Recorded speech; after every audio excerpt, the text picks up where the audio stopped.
അപ്പോൾ അള്ളാഹുവിനോട് ഒരാൾക്ക് ഇഷ്ടമുണ്ടാവുക, അള്ളാഹുവിന്റെ ഇഷ്ടം തിരിച്ചു ലഭിക്കുക, ഇതാണ് വറിദ്വാനും മിനല്ലാഹി അക്ബർ, ഏറ്റവും വലിയ കാര്യം.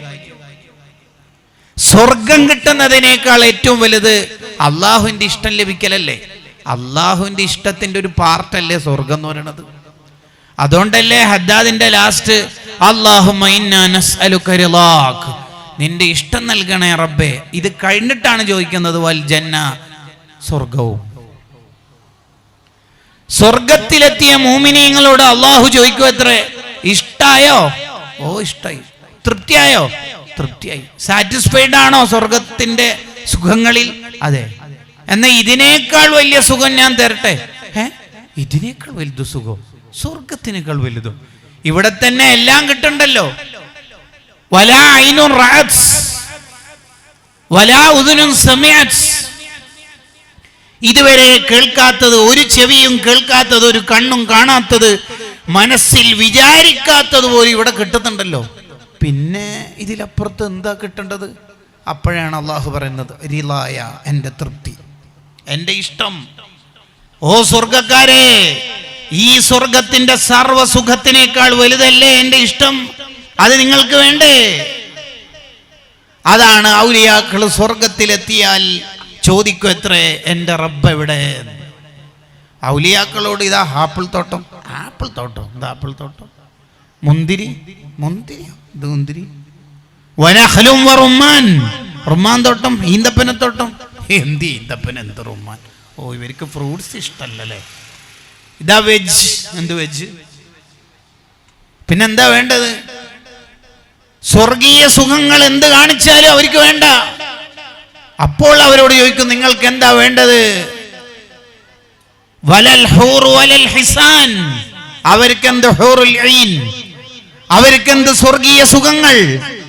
അവര് ചോദിക്കുന്നത് ഐനല്ലാഹ്, എൻ്റെ അള്ളാഹുവിനെ എനിക്ക് കാണണം.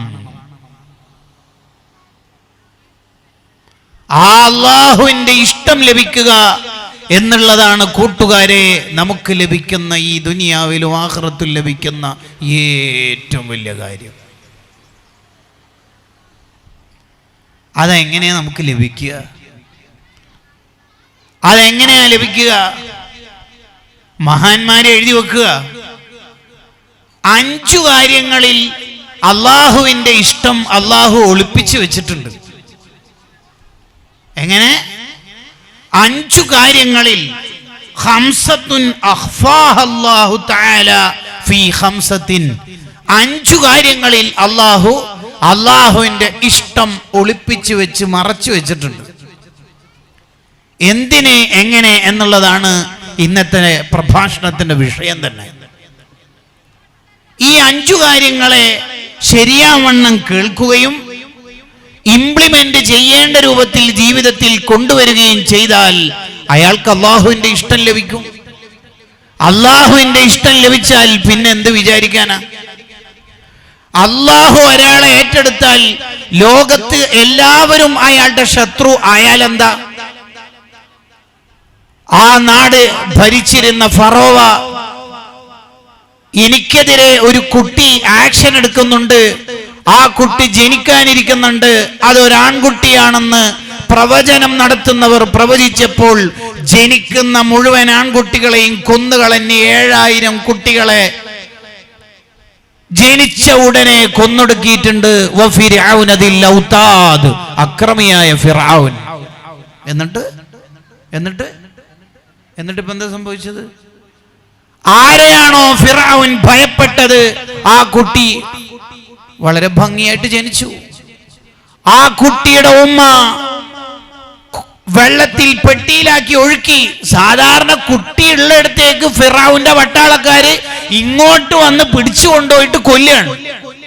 അതേ സമയത്ത് അള്ള ഏറ്റെടുത്ത മൂസാ നബി എന്ന കുട്ടി, ഈ കുട്ടിയെ അള്ള പറയാണ് കുളത്തിൽ, വെള്ളത്തിൽ, കടലിൽ ഒഴുക്കൂ. ഏതാ അതിന്റെ ഒരു സൗന്ദര്യം? എന്നിട്ട് കിട്ടിയത് ആരെടുത്താ? ഇതേ ഫിർഔന്റെ അടുത്തേക്ക് എന്നെ കിട്ടി. കൊന്നാലോ?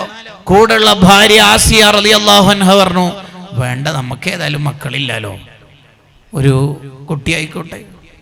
ഓക്കെ. അപ്പൊ ഈ കുട്ടിക്ക് ഇപ്പൊ ചെറുപ്പത്തിൽ മുലപ്പാലല്ലേ കൊടുക്കേണ്ടത്? എന്ത് ചെയ്യും? രാജാവിന്റെ ഭരണാധികാരി ഏറ്റെടുത്ത കുട്ടിയല്ലേ, മുലപ്പാൽ കൊടുത്താൽ കൂടുതൽ സാലറി ലഭിക്കുമല്ലോ. നിരനിരാ സ്ത്രീകൾ വന്നു, ആരുടെയും പാൽ കുടിക്കണില്ല. ഈ കുട്ടിയുടെ ഉമ്മ തന്നെ വിവരം അറിഞ്ഞു, ഉമ്മ വന്നു. അപ്പൊ ഫിറൗന്റെ റിക്വസ്റ്റ്, പ്ലീസ് ഇവിടെ നിൽക്കാവോ, കുട്ടിക്ക് പാൽ കൊടുക്കാവോ? എങ്ങനെയുണ്ട്? ഈ കുട്ടിയെ ഭയപ്പെട്ടിട്ട് ആയിരക്കണക്കിന് കുട്ടിയെ കൊന്ന ഫിറൗന്റെ കൊട്ടാരത്തിൽ ആ കുട്ടിയെ വളർത്തുന്ന റബ്ബ്, ആ റബ്ബിന്റെ പേരാ അല്ലാഹ്. അല്ലാഹ് ഏറ്റെടുത്തിനോ? ലോകം മുഴുവനും നമുക്കെതിരായാലും ഏത് അക്രമകാരികൾ മറുപക്ഷത്തുണ്ടെങ്കിലും അല്ലാഹ് ഏറ്റെടുത്തിട്ടുണ്ടെങ്കിൽ മോമിനീങ്ങൾക്ക് എന്ത് ഭയപ്പാടുണ്ടാവാനാ? ശത്രുക്കൾ തലങ്ങും വിലങ്ങും പാറിക്കളിക്കുന്നുണ്ട്. 100 ഒട്ടകത്തിന്റെ ഇനാം പ്രഖ്യാപനം കേട്ടിട്ട് വട്ടമിട്ട് പറക്കുകയാണ് മദീനയുടെയും മക്കയുടെയും ഇടയിലുള്ള ശത്രുക്കൾ. അപ്പോഴാണ് സൗർ ഗുഹയുടെ മുകളിൽ അവരെത്തിയത്. അവർ ആരെയാ അന്വേഷിക്കുന്നത്? മുത്തുനബി സല്ലല്ലാഹു അലൈഹി വസല്ലം തങ്ങളെയും കൂടെയുള്ള സിദ്ദീഖ് റളിയല്ലാഹു അൻഹുവിനെയുമാണ്. അന്വേഷിക്കുന്ന സംഘത്തിന്റെ ആ കാൽ എവിടെയാണോ വെച്ചിരിക്കുന്നത്, ആ കാലിന്റെ തൊട്ടു താഴെയുള്ള ഗുഹയിൽ അവർ രണ്ടുപേരും ഇരിക്കുന്നുണ്ട്. ശത്രുക്കൾ ഇങ്ങനെ നിരീക്ഷിക്കുകയാണ്. അപ്പോഴാണ് കൂടെ ഉള്ള സിദ്ദീഖ് റളിയല്ലാഹു അൻഹു താഴെ എന്ന് നബി തങ്ങളോട് പറയണത്, അവർ ഉപകരണങ്ങൾ എടുത്തിട്ടോ വേറെ സംവിധാനങ്ങൾ എടുത്തിട്ടോ നമ്മളെ നോക്കൊന്നും വേണ്ട. അവർ അവരുടെ തല ഒന്ന് ചെരിച്ച് അവരുടെ കാലിലേക്ക് നോക്കുകയാണെങ്കിൽ, എന്ന് പറഞ്ഞാൽ ഇങ്ങനെ നോക്കുകയാണെങ്കിൽ ലറആന, നമ്മളെ കാണും നബിയേ. എന്താ തങ്ങളുടെ മറുപടി? കാണുമൊന്നും ചെയ്യില്ല. കാണൂല. അതെന്താ കാണാത്ത? ഇന്നല്ലാഹു മഅന, നമ്മളൊന്നിച്ചല്ലുണ്ട്. എന്തേ? നമ്മളൊന്നിച്ചല്ലുണ്ട്. അല്ലാഹ്. ആ വിചാരമുള്ള ഒരു മനുഷ്യനെ എങ്ങനെ പേടിയുണ്ടാവാനാ? അത് ഏത് ബില്ല് വന്നാലും, ഏത് മിസൈല് വന്നാലും, ഏത് ആരോപണം വന്നാലും, എത്ര ബിസിനസ് പൊട്ടിയാലും, എത്ര പ്രയാസം വന്നാലും, അല്ലാഹ് എന്ന തവക്കുലിന്റെ മന്ത്രമുള്ള മനുഷ്യന് എന്തു ടെൻഷൻ ആവാനാ? അയാൾ എങ്ങനെ ആത്മഹത്യയെ കുറിച്ച് ആലോചിക്കണത്? അയാൾക്ക് എങ്ങനെ നിരാശയുടെ ലോകത്തേക്ക് പോകാൻ തോന്നുന്നത്? നബിയെ നമ്മളെ കാണുമെന്ന് പറയുമ്പോൾ നബി തങ്ങളുടെ പ്രഖ്യാപനം, കാണില്ല അബൂബക്കറെ, ഇന്നല്ലാഹ മഅനാ, നമ്മുടെ കൂടെ അല്ലാഹു ഉണ്ട്. ശത്രുക്കൾ താഴെ ഇറങ്ങി ഇതേ ഗുഹയുടെ മുഖത്തേക്ക് തന്നെ നോക്കി, കേറി നോക്കിയാലോ എന്നൊരു ചർച്ച. അപ്പോൾ ആ കൂട്ടത്തിൽ തന്നെ പെട്ട ശത്രു ഈ പറഞ്ഞ ആളെ മണ്ടനാക്കുന്ന വർത്താനാ പറയണത്. എന്ത് പൊട്ടത്തരാണ് പറയണത്? ചിലന്തി വലയുള്ള ഒരു ഗുഹയിൽ എങ്ങനെ ഒരാൾ കേറിയാ പിന്നെ ആ ചിലന്തി വല അവിടെ ബാക്കിയുണ്ടാവോ? പിന്നെ പ്രാവതല്ലേ മുട്ടിട്ടിട്ട്? എത്താണ് ഈ പറയണത്?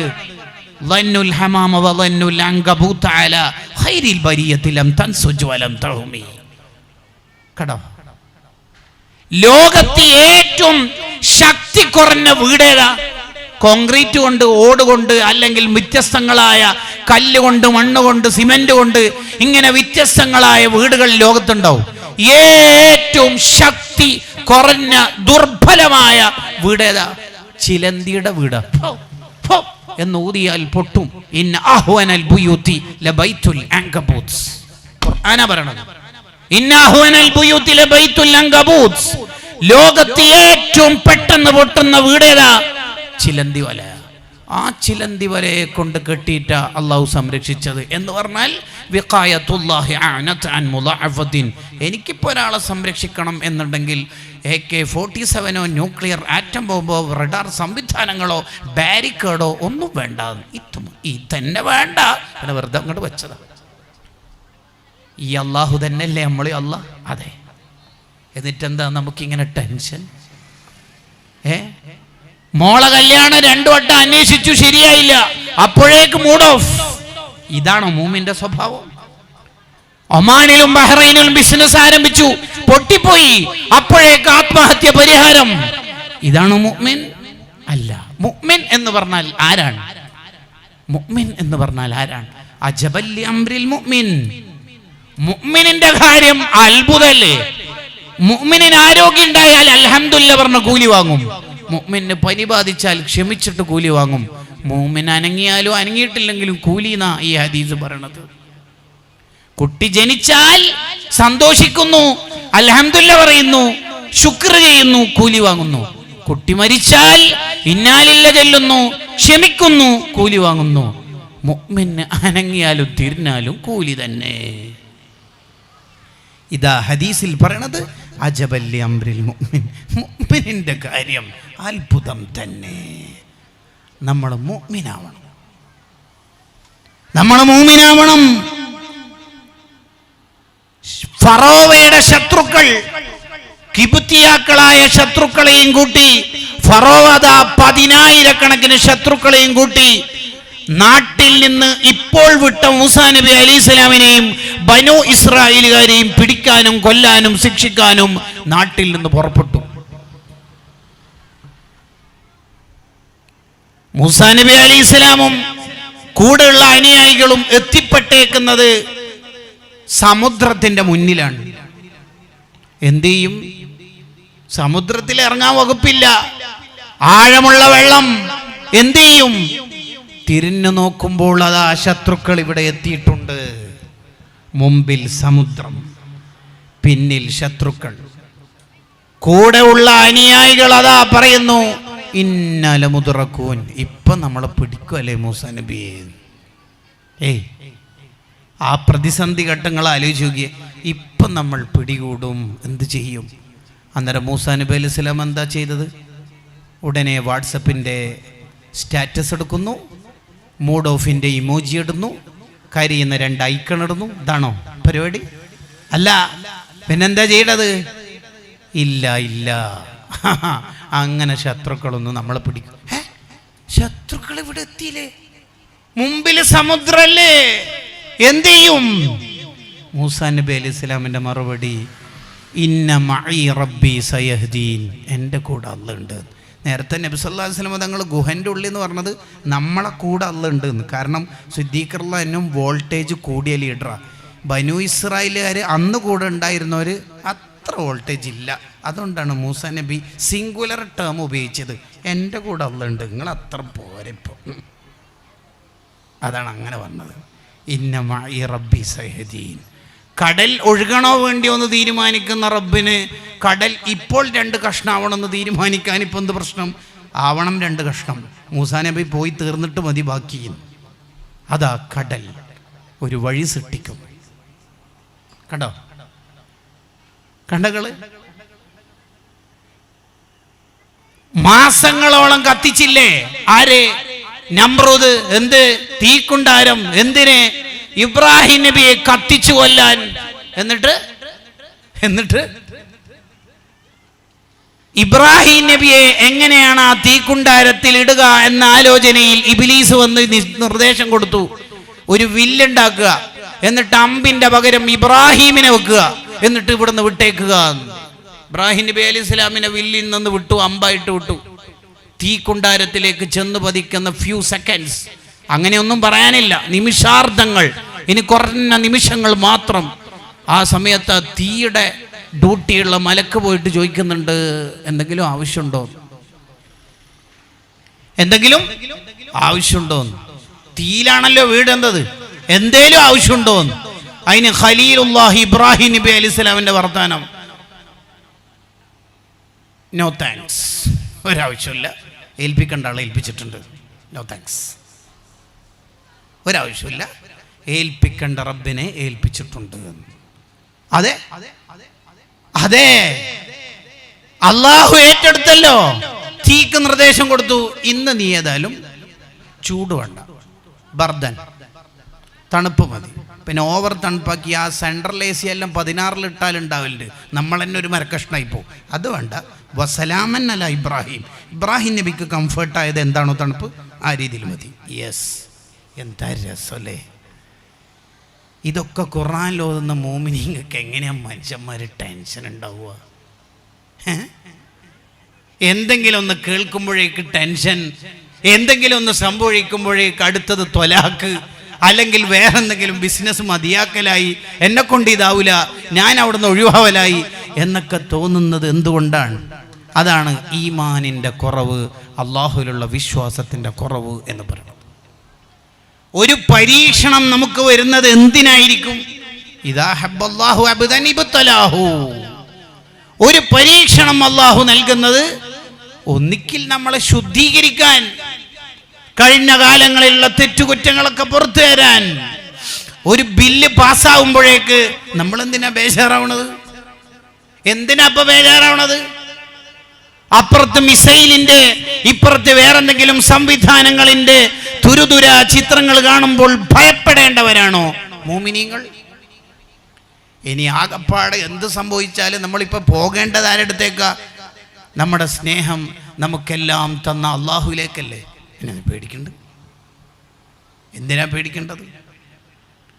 സോഷ്യൽ മീഡിയയിലെ ചർച്ചകളോ വേറെന്തെങ്കിലും വീഡിയോസോ കണ്ടിട്ട് പേടിക്കാനുള്ളവരല്ല നമ്മൾ.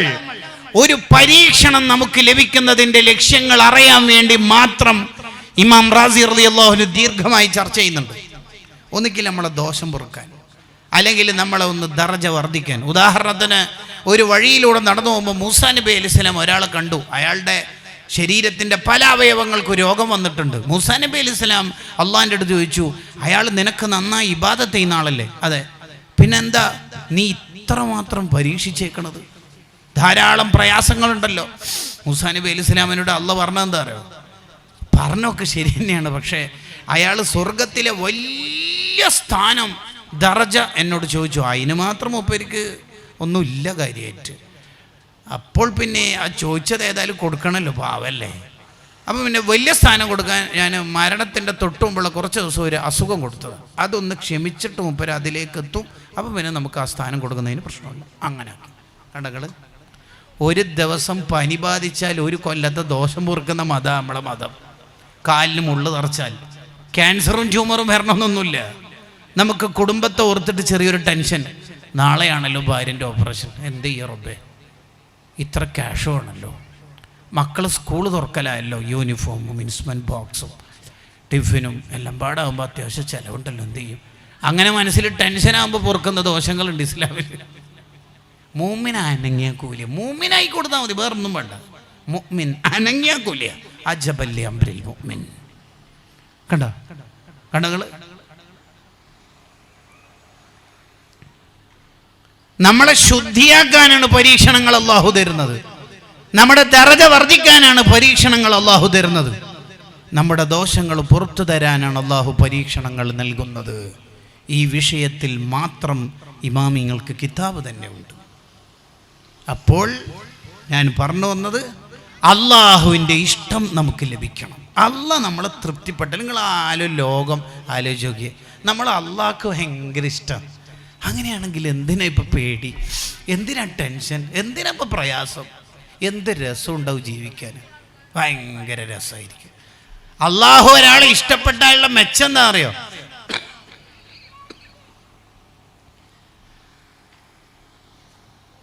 അയാൾ എന്തെങ്കിലുമൊക്കെ ഇബാദത്ത് ചെയ്യണം എന്ന് വിചാരിക്കുമ്പോഴേക്ക് അതിൻ്റെ വഴികൾ അള്ളാഹു എളുപ്പാക്കി കൊടുക്കും.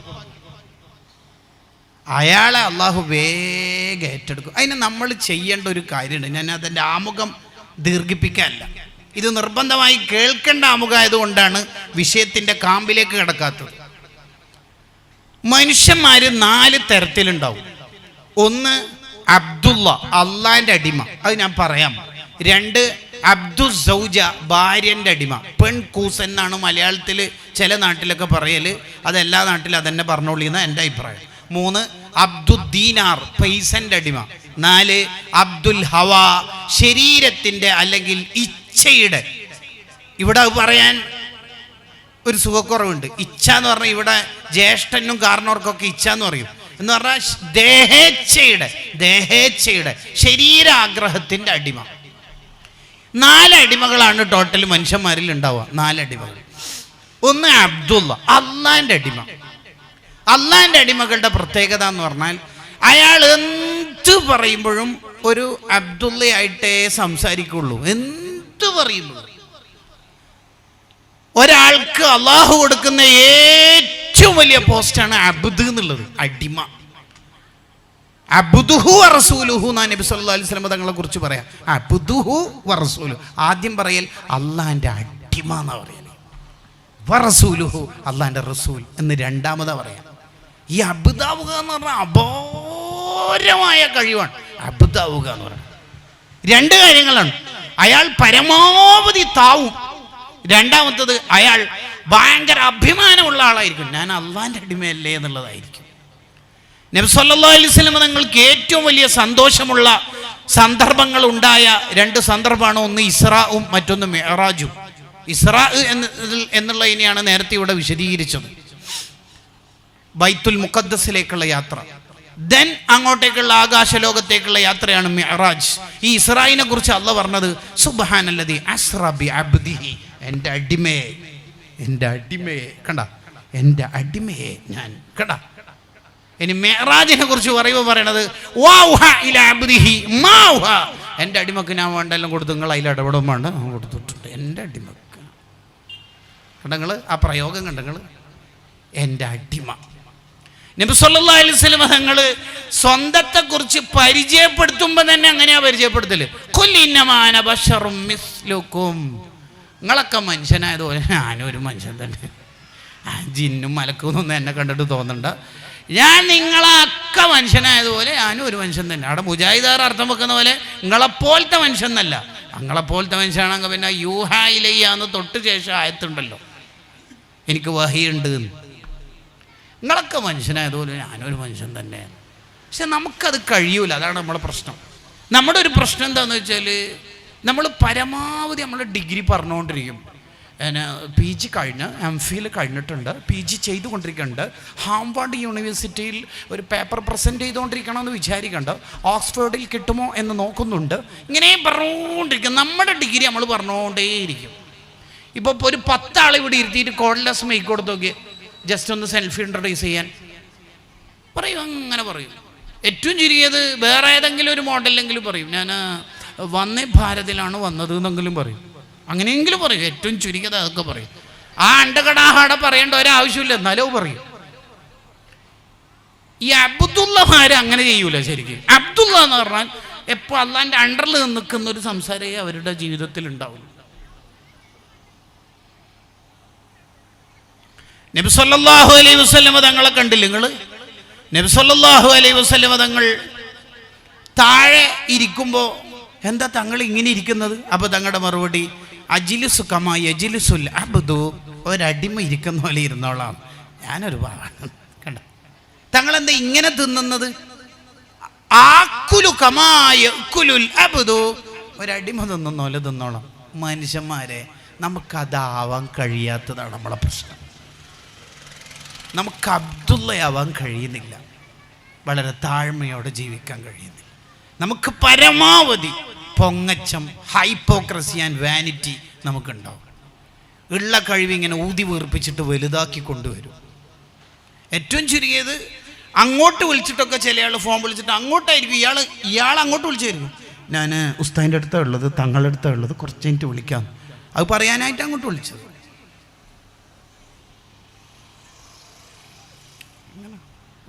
ഒരു അസുഖമാണ് നമുക്ക്, ഇങ്ങനെ അസുഖം ഇങ്ങനെ കൂടിക്കൊണ്ടിരിക്കുകയാണ്. ആ ഉസ്താദിൻ്റെ പേര് ഒരു ഫോട്ടോ, ഞാനും ആ ഉസ്താദും തമ്മിൽ ഭയങ്കര ബന്ധമാണ്. ഇങ്ങനെ ഉണ്ടല്ലോ, ഷെഹറാനി മുഹമ്മദ് അല്ലേ പറയണത് കിതാബിൽ,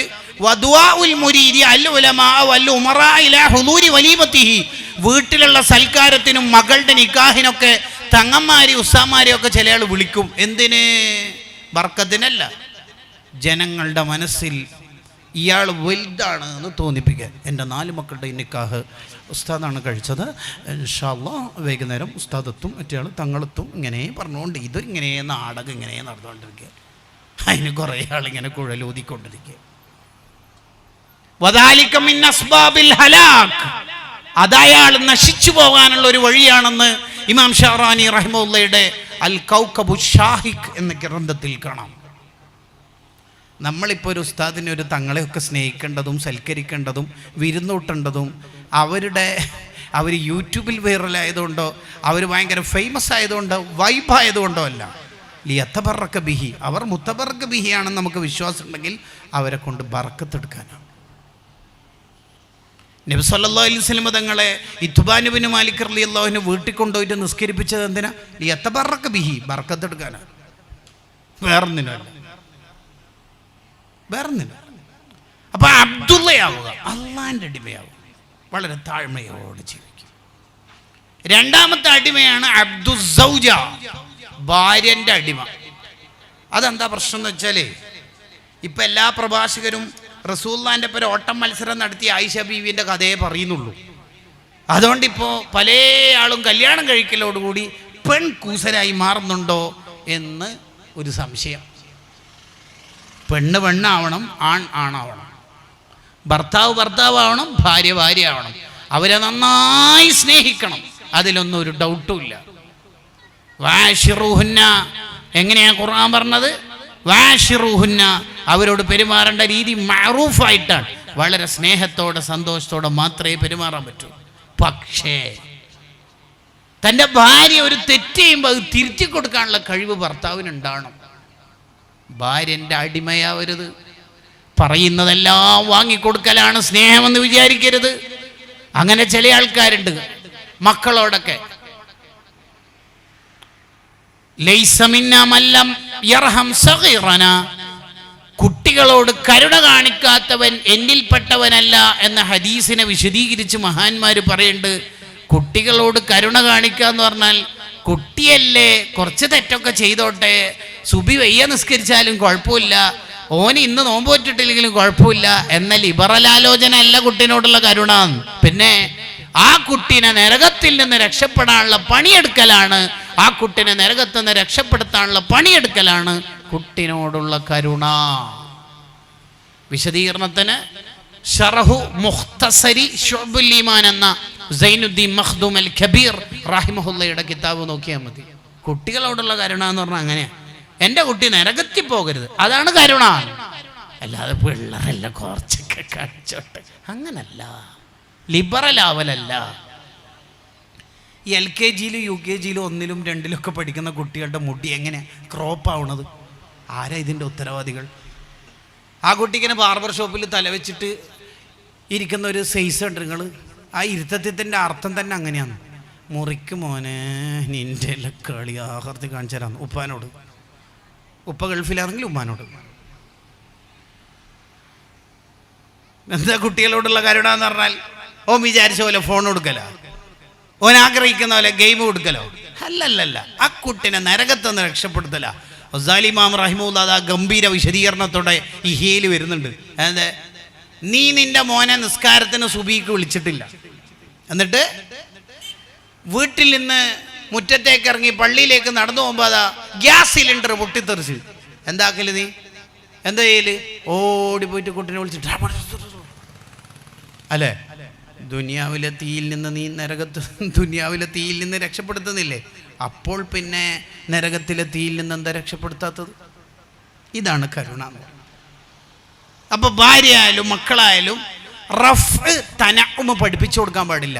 എന്ന് പറഞ്ഞാൽ മുന്തിയിനം ഡ്രസ്സ്, മുന്തിയിനം വാഹനം, മുന്തിയിനം ഫുഡ്, മുന്തിയിനം മൊബൈല്, ഇങ്ങനെ മുന്തിയത് മാത്രം കൊടുത്ത് പഠിപ്പിച്ചാൽ ആ കുട്ടികളും ആ കുടുംബവും നന്നാവില്ല.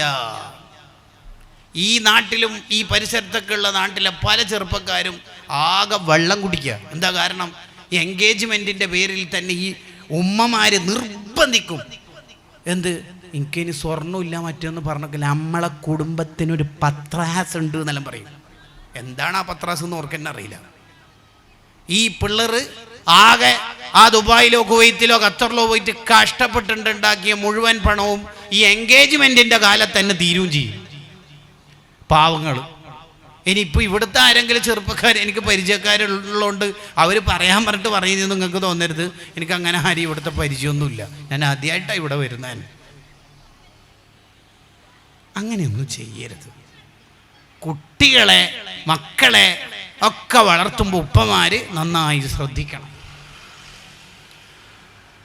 മൂന്നാമത്തെ ആരാ? അബ്ദുദ്ദീനാർ, പൈസന്റെ അടിമ. അല്ലാഹ്, ഇയാളൊന്നും പറയാണ്ടിരിക്കുന്നതല്ലേ. പൈസ എവിടെ കിട്ടുന്നുണ്ടോ മൂപ്പര് അവിടെ ഫസ്റ്റ് ഉണ്ടാവും. അതിനെങ്ങനെയാ പറയാന്ന് എനിക്ക് ഉദാഹരണവും അത്ര മട്ടത്തിൽ വരുന്നില്ല. വെറുതെ കൊണ്ട് 2 ഉദാഹരണം പറഞ്ഞു നോക്കുക. ഉദാഹരണം പറഞ്ഞാൽ അല്ലടാ ഈ ഉസ്താദിനൊന്ന് റെയിൽവേ സ്റ്റേഷനിലാക്കും. അപ്പോൾ മൂപ്പര് ചിന്തിക്കും, മൂപ്പരും കാൽക്കുലേറ്ററും ഏട്ടനും അനിയനും ആയിരിക്കും. മൂപ്പര് അപ്പാട് കാൽക്കുലേറ്റർ എടുക്കും. കാനങ്ങാട് റെയിൽവേ സ്റ്റേഷനിലേക്ക് കാർ എടുത്തിപ്പോൾ പോകുകയാണെങ്കിൽ പെട്രോൾ എന്ത് ചെയ്യുമ്പോഴും മൂപ്പര് കീശയിൽ നിന്ന് പൈസ പോവോ മൂപ്പരുടെ കീശയിലേക്ക് പൈസ വരുമോ ആ ചിന്ത ഉണ്ടാവും. എന്ത് ചെയ്യുമ്പോൾ ഉണ്ടാവും. ഇപ്പോൾ 2 കിലോ ആപ്പിൾ വേണമെന്ന് പെങ്ങള് ഭാര്യ പറഞ്ഞു. എന്തിന് 2 കിലോ ഒക്കെ? അതാ മൂപ്പര് ചോദ്യം കണ്ട, എന്തിനാ 2 കിലോ? അത് കാൽക്കുലേറ്റർ എടുത്തിട്ടാണ് ചോദിക്കുന്നത്. 200 + 200 400. ഫ്രൂട്ട് സലാഡാക്കാൻ നിങ്ങൾ നീ വാങ്ങാം ഇൻഷാ അല്ലാഹ്. അങ്ങനെ ഷോപ്പിൽ പോയി 2 കിലോ ആപ്പിൾ. അപ്പോൾ ഷോപ്പുകാരൻ ചോദിച്ചു 200 ഉണ്ടെന്ന്. ഇയാൾ കണക്കൂട്ടി 200 പ്ലസ് കൊടുക്കുമ്പോൾ ഈ ചങ്ങായിനെ കൊണ്ട് എങ്ങനെയാണ് ജീവിക്കൽ? ആലോചിച്ച് നോക്കി, എങ്ങനെ ഇപ്പം ജീവിക്കുക? അവർ 2 ആപ്പിൾ തിരിച്ചിട്ടപ്പോൾ ആ ഷോപ്പുകാരൻ പറഞ്ഞു, ഷോപ്പ് കീപ്പർ പറഞ്ഞു 1900. ആ കുഴപ്പമില്ല. ഇയാൾ എന്താ ഇപ്പോൾ പറയേണ്ടത്? ഇയാളാണ് അബ്ദുദ്ദീനാർ. ദീനാർ എന്ന് പൈസക്ക് പേര് വരാനുള്ള കാരണം തന്നെ എന്താണെന്നറിയോ? അതുകൊണ്ട് ദീനും വാങ്ങാൻ പറ്റും, നാർ നരകവും വാങ്ങാൻ പറ്റും. ഏതാണെന്ന് വെച്ചാൽ സെറ്റിങ്സിൽ വേണ്ടത് ക്ലിക്ക് ചെയ്തോളി എന്നാണ് ദീൻ പ്ലസ് നാർ = ദീനാർ എന്ന് പേര് വന്നത്. കണ്ടകള്. അല്ലാ. 4ാമത്തെ അടിമാര അബ്ദുൽ ഹവാ. ശരീരത്തിൻ്റെ ദേഹേച്ഛയുടെ അടിമ. ഉറങ്ങണം ചോദിച്ചാൽ ഉറങ്ങും. എല്ലാവരുടെ ഇശാബാൻ കൊടുത്തില്ല, എണീക്ക് അങ്കിപ്പോൾ ഉറങ്ങണം. വേറെ വർത്താനൊന്നുമില്ല. കിട്ടിയ ഫുഡ് മൊത്തം തിന്നും. അല്ലാണ്ട് നീ നേരത്തെ തിന്നില്ലേ? ആ വിശക്കുന്നു. എത്ര മന്തി, പൊറോട്ട, ചപ്പാത്തി എല്ലാം തിന്നു കഴിഞ്ഞാലും പിന്നെയും ചോദിക്കും പുഡിങ്ങായിട്ടുണ്ടാകുന്നു. എന്നാലും ചോദിക്കും ഇതെങ്ങനെ ജീവിതം തന്നെ അങ്ങനെ പോക്കാം. ഇമാമിങ്ങൾ പറയുന്നുണ്ട് മക്കളെ ഒന്നും ഈ രീതിയിൽ ഒരിക്കലും വളർത്തരുത്. കൽ ബഹായിം എന്ന കിതാബ് പ്രയോഗിച്ച ടേം. മൃഗങ്ങളെ പോലെ കുട്ടികളെ വളർത്തരുത്. ഓവറായിട്ട് തിന്നുന്ന കുട്ടികളെ ശരിക്കും നിരുത്സാഹപ്പെടുത്തേ വേണ്ടത്. ഓവറായിട്ട് തിന്നുന്ന ചില പിള്ളേരുണ്ടാവും, ആകെ UKG എത്തിയിട്ടുണ്ടാവും, എന്നാലും ആ ടേബിളിലുള്ള മൊത്തം എനിക്ക് വേണം. അത് നിരുത്സാഹപ്പെടുത്തണം. ചില ഉസ്താദ്മാരോട് ഉമ്മമാര് അല്ലെങ്കിൽ ഉപ്പമാര് പരാതി, ഒരു ഇവനൊന്നും വന്നിരിക്കണം. എന്തിന്? ഒന്നും തിന്നില്ല. എത്രാം ക്ലാസ്സിലെത്തി? UKG. എന്താ തിന്നല്? ആകെ 2 ചപ്പാത്തി. UKG പിന്നെ എത്ര ചപ്പാത്തി തിന്നിട്ടത്?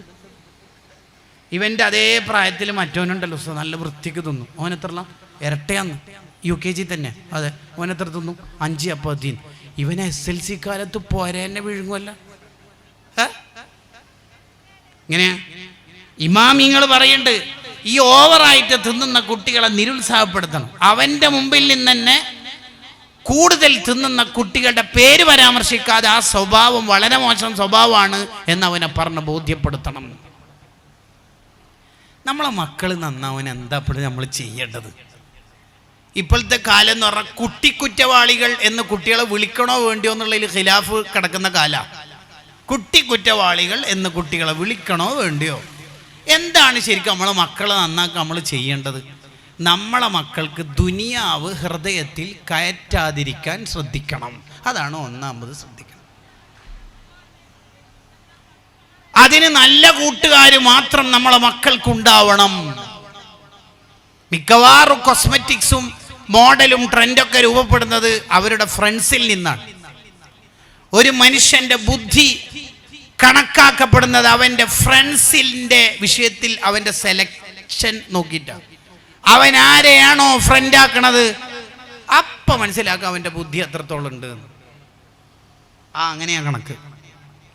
ഒരാൾ ആരെയാണോ സുഹൃത്താക്കുന്നത് അതിനനുസരിച്ചിട്ടായിരിക്കും അയാൾക്ക് ബുദ്ധി കൂടുതലാണോ കുറവാണോ ഉണ്ടോ ഇല്ലയോ എന്നൊക്കെ കണക്കാക്കപ്പെടുന്നത്.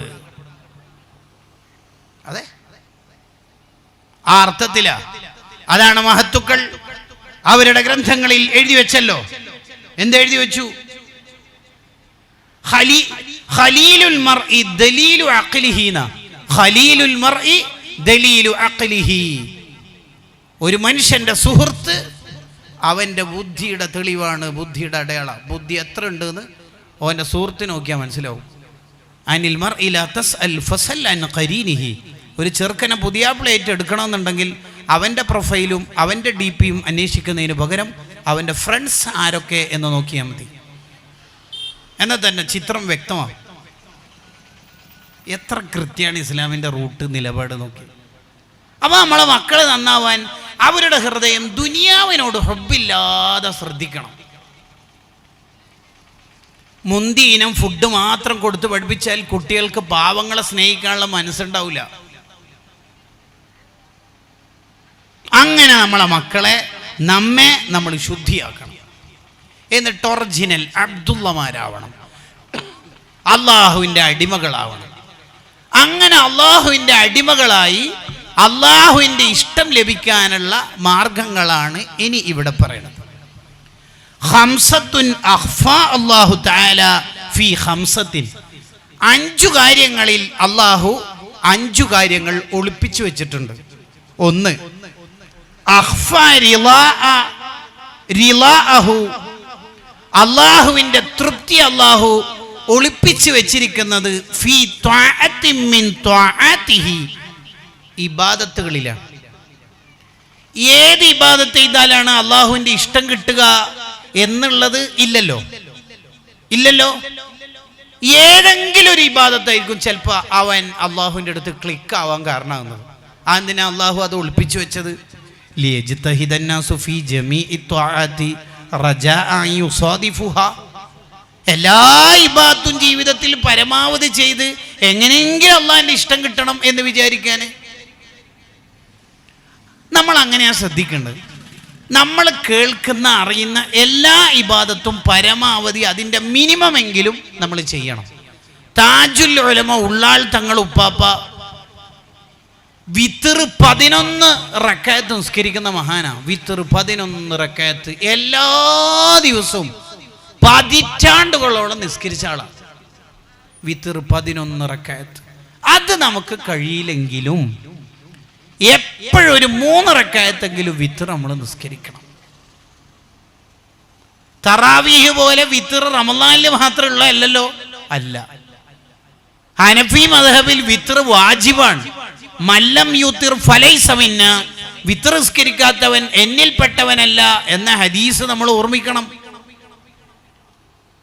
താജുൽ ഉലമയുടെ മകൻ ഖുറാ തങ്ങൾ ഉപ്പാപ്പ ഒരു റമളാനിൽ 22 ഖത്മൊക്കെ ഓതി തീർക്കും.